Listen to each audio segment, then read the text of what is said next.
Nitwa Lucien Ruzagiriza, ni umugisha ukomeye cyane yo mu nyumva. Ibi ngiye kubabwira harimo ubuhamya bwatanzwe na Jean Christophe Raifin, umuturage w'umufaransa kandi akaba umukristo, ubwo yabazwaga ku bijyanye n'amashusho y'urukozasoni. Yatangiye avuga ati: ubwo nari nkiri umunyeshuri mu mashuri yisumbuye, naganiraga n'umwe mu banyeshuri twiganaga. Turi kuganira, umwe muri bo ambwira ku mashusho y'urukozasoni, pornography. Nibwo bwa mbere nari mbyumviseho. Narashidikanyije, ari nako mbyibazaho cyane. Byatumye ngira amatsiko cyane yo kubireba. Nahise musaba ko agomba kunzanira agakopi ka video nanjye nkareba kugira ngo nemere ko ibyo numvise ari byo. Umunsi wakurikiyeho, wa mugenzi wanjye yaje anzaniye ya kopi namusabye. Iryo ni ryo ryabaye itangiriro ry'urugendo rwanjye mu kubatwa n'amashusho y'urukozasoni. Ariko ubuntu bw'Imana bwakomeje kumbaho umunsi ku wundi, ku buryo naje kubatizwa mvuka bwa kabiri. Byatumye ibyifuzo byanjye kuri aya mashusho bigabanuka cyane, ndetse binatuma kubatwa nayo bishira. Gusa rimwe mu gihe runaka agatima karakubitaga nkongera nkarebaho. Ibi byarakomeje no kugera igihe nahawe inshingano zo kuba umukozi w'Imana. Kureba aya mashusho cyahindutse icyaha cyanjye kibanga. Ariko nk'umukristo wari ufite umutimanama, nyuma yo kureba aya mashusho byarangiriraga mu kwicuza cyane, nkumva ntanyuzwe ndetse no kwirakarira njyewe ubwanjye, nkumva ndiyanze. Buri gihe amashusho y'urukozasoni akurikirwa no kwicuza gukabije, by'umwihariko ku mukristo. Uriyanga kandi ukumva nta kintu wifitemo muri wowe, cyane cyane mu mitekerereze. Muri uyu mwijima w'amashusho y'urukozasoni naho natangiriye kwizera Imana kugira ngo imvane muri uyu mwijima burundu, kubw'icyubahiro cy'Imana, ndetse bikaba ikimwaro gikomeye kuri Sekibi. Ndi kubaho ubuzima bw'ubuhamya uyu munsi. Nawe niba warabaswe n'aya mashusho kandi ukaba ushaka kumenya uko wabyigobotora, iki kiganiro kirajya kurangira wumvise neza ibyo wakora. Abantu benshi mu isi bifashisha aya mashusho bakeneye kumva banyuzwe, ariko mu by'ukuri ibyo ntibishoboka. Ukuri ni uko ukunyurwa kuzuye ntigushobora kuva mu mashusho y'urukozasoni. Ikindi kandi, aya mashusho yo muri ubu bwoko, ikintu cya mbere yica n'imitekerereze ndetse n'ubuzima bwo mu mutwe. Aya mashusho icyakora ni ukuremamo umuntu irari kugira ngo yishimishe we ubwe. Ikindi ni ukumuremamo kumva ari gukora imibonano mpuzabitsina, hanyuma bigakomeza kukujyana kure y'Imana, ndetse bikangiza n'ubugingo bwa muntu. Uyu munsi isi yugarijwe n'ibyorezo byinshi, kandi abatuye isi bose baragerageza guhangana nabyo bafatanyije na za leta z'ibihugu byabo. Ariko hari icyorezo cyateye isi, kandi ibigaragara ni uko abatuye isi batiteguye guhangana nacyo. Uyu munsi iyo bavuze ibyorezo, nta bindi duhita twumva bitari sida, ebola, malaria ndetse na covid-19. Ariko hari ikindi gihari ndetse kirengagijwe kandi gikomeje koreka imbaga kubera uburyo cyo gikora cyane ku marangamutima n'imitekerereze bya muntu. Icyo nta kindi ni amashusho y'urukozasoni cyangwa se pornography. Ukubatwa kw'amashusho y'urukozasoni nabyo byahindutse icyorezo cyugarije umubumbe w'isi yose, ku buryo bitatinye no kugera mu matorero. Bityo rero usanga n'abakristo ubwabo bisanga barwana n'iyi ntambara amanywa n'ijoro. Umva icyo ubushakashatsi bubivugaho. Ibarurishamibare ryagaragaje kandi ryemeza ko hejuru ya 50% by'abakristo b'abagabo ndetse no hejuru ya 35% by'abakristo b'abagore bemeye ko bafite ikibazo cyo kubatwa n'aya mashusho, kandi ko nibura rimwe mu kwezi bagomba kuyareba. Ubundi aya mashusho y'urukozasoni cyangwa pornography asobanurwa ate?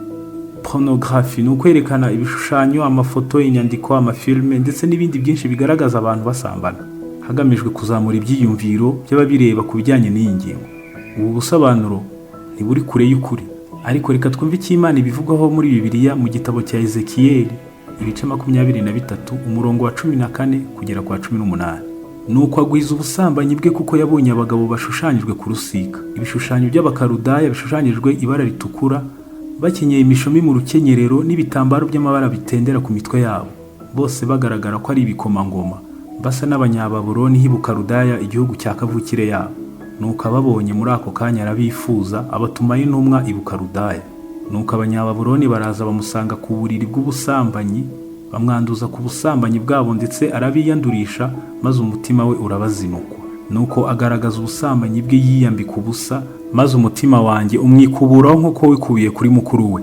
Iyi ni inkuru y'abagore babiri bavukana dusanga mu gitabo cya Ezekiyeli, ivuga ukuntu Imana yabahannye.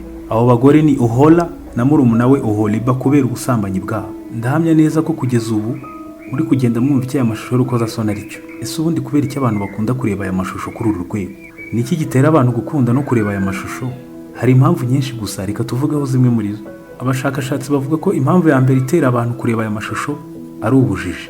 Ni ubujiji kubera ko abantu benshi bareba ibintu batazi mu by'ukuri ingaruka bitera ku bukungu, ku buzima, ku mitekerereze, ku myumvire, ku mibanire, by'umwihariko ku bashakanye ndetse no mu buryo bw'umwuka. Abantu benshi bareba aya mashusho bazi ko ari ibintu bisanzwe. Ukuri ni uko aya mashusho yangiza ubuzima bwa muntu mu buryo bukomeye kuko nta kintu yongera ku buzima bw'uyareba.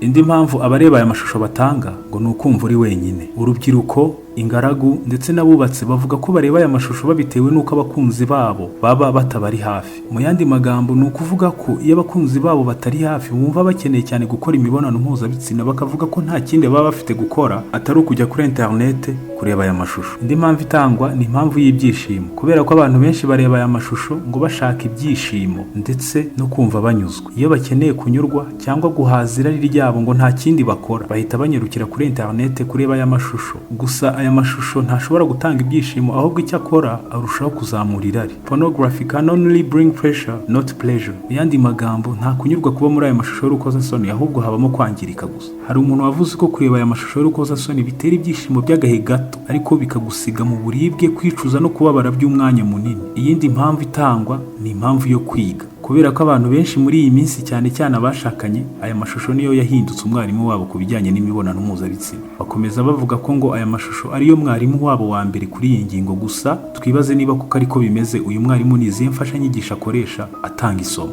kuko aya mashusho ni mabi cyane, kubera ko icyo akora ni ugutesha agaciro ikiremwa muntu Imana yiremeye mu ishusho yayo. Ikindi kandi atera agahinda n'ibikomere mu buzima bwa muntu. Twibuke ko twaremwe mu ishusho y'Imana ndetse n'ubwiza bwayo. Abantu bacuruza aya mashusho nta yindi gahunda bafite niyo gutesha agaciro ikiremwa muntu, aricyo njyewe nawe, ndetse no gukuraho burundu ubwiza bw'Imana ndetse n'ubusabane hagati yacu nayo mu buzima bwacu. Umukinnyi wa filime za Gikristo witwa Terry Crews avuga ko aya mashusho ikintu cya mbere yatumwe gukora ni uguhindura uburyo dutekereza ku bantu, bagahinduka ibikoresho byo gukoresha aho kuba abantu bo gukundwa. Rero kureba aya mashusho cyane byerekeza ku guhinduka kubi kw'imitekerereze ndetse n'imyifatire. Imigani igice cya 27 umurongo wa 20. Ikuzimu n'irimbukiro ntihahaga, nuko n'amaso adahaga kurora.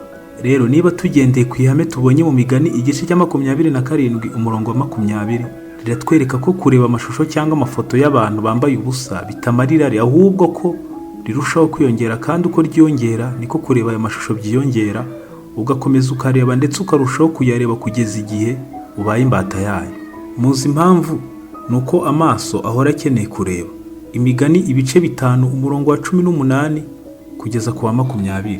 Isoko yawe ihirwe kandi wishimire umugore w'ubusore bwawe, nk'imparakazi ikundwa n'isirabo nziza, amabere ye ahora akunezeza kandi ujye wishimira cyane urukundo rwe. Mwana wanjye, kuki wakwishimira umugore w'inzaduka ukagira ngo uhoberane nawe? Imana niyo yashyizeho guhura k'umugabo n'umugore, kandi mu mipango yayo cyari igikorwa cy'abashakanye gusa. Umugabo n'umugore mu busabane bwuzuye ibyishimo ndetse no kurema. Muri ibyo twavuze byose, inganda zicuruza amashusho y'urukozasoni nta yindi gahunda bafite no kwangiza impano yatanzwe n'Imana. Nkuko twayibonye, guhura k'umugabo n'umugore ni ikintu Imana yaremye ikiremeye abashakanye gusa, hatarimo umugabo n'inshuti ye cyangwa umugore n'inshuti ye, ahubwo abashakanye gusa. Guhura k'umugabo n'umugore atari abashakanye byitwa uburaya ndetse n'ubuhehesi, ariko bikaba byiza iyo bikozwe n'abashakanye. Ese mwari muzi impamvu itabi ribata cyane ku barinyoye? Mu itabi harimo ikinyabutabire cyitwa nikotine. Nyuma ya nikotine hari n'ibindi binyabutabire bibiri, kimwe cyitwa tar ndetse na monoxide de carbone. Wowe unyumva wandike kuri Google ibi bintu bitatu nkubwiye, urebe amakuru Google ikuzanira. Numara kubibona uraza gusobanukirwa neza urwanga abantu banywa itabi biyanga. Ni nako rero umuntu wabaswe n'amashusho y'urukozasoni aba amerewe. Nkuko umunywi w'itabi bisa n'ibidashoboka kurireka, ni nako umuntu ureba aya mashusho kureka kuyareba bitamukundira akoresheje imbaraga ze gusa. Inkuru nziza nuko hari imbaraga zabigushoboza, izo nta zindi ni imbaraga z'Umwuka Wera. Abantu benshi baragerageje mu mbaraga zabo ngo babireke, ariko byaranze. Uzi impamvu? Nuko kubatwa n'amashusho y'urukozasoni nicyo kimwe no kubatwa n'imyuka mibi. Niyo mpamvu usanga atari ibintu bisanzwe. Imbaraga z'umwijima ziba ziri muri biriya bintu. Urugero, umuntu yari gukorora akajya kwa muganga bakamusuzuma bakamusangamo igituntu kubera ko anywa itabi. Iyo yabaswe naryo, muganga ararimubuza bikamunanira kurireka. Kandi mwibuke ko uwo muntu ntaba ashaka gupfa, ariko arakomeza akanywa itabi, ari nako akorora. Muzi icyo bisobanura?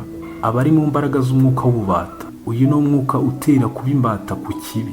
Mwumve neza, ikintu cyose kikuzirikira ku kintu udashaka, uwo ni umwuka w'ububata. Uyu mwuka ukabahindura imbohe y'ikibi ndetse ukanabigarurira. Ni umwuka uhindura abantu imbata y'ibyo badashaka, ariko bakabikora. Abaroma 8:20, kuko ibyaremwe byashyizwe mu bubata bw'ibitagira umumaro ni kubw'ubushake bw'uwabubishyizemo. Hari ibintu mu isi udashobora gukuraho keretse gusa mu gihe winjiye mu isi yo gusenga. Matayo 3:12. Intara ye iri mu kuboko kwe kandi azeza imbuga cyane. Amasaka ye azayahunika mu kigega, ariko umurama wo azawucanisha umuriro utazima. Iyo ufashe igihe cyawe n'Imana wiga ijambo ryayo ndetse ukanasenga mu mwuka wera, kwa gutekereza gukora ikibi biratsindwa, hakimikwa muri wowe gukora ibyiza gusa. Ubushake mu kunezeza Imana biriyongera cyane kurusha gukora ibitanezeza Imana. Uyu ni umunsi mushya kuri wowe ndetse n'igihe gishya cyawe. Nufata ibyo wumvise muri iki kiganiro ukabishyira mu bikorwa, bizagufasha kuva muri ubwo bubata umazemo igihe. Gusa hari ikintu kimwe muri iyi si gishobora kukubata ntikigire icyo kigutwara. Icyo nta kindi ni ugukurikirana Ngazi Yangu TV kuri YouTube. Nitwa Lucien Ruzagiriza, ndabashimiye.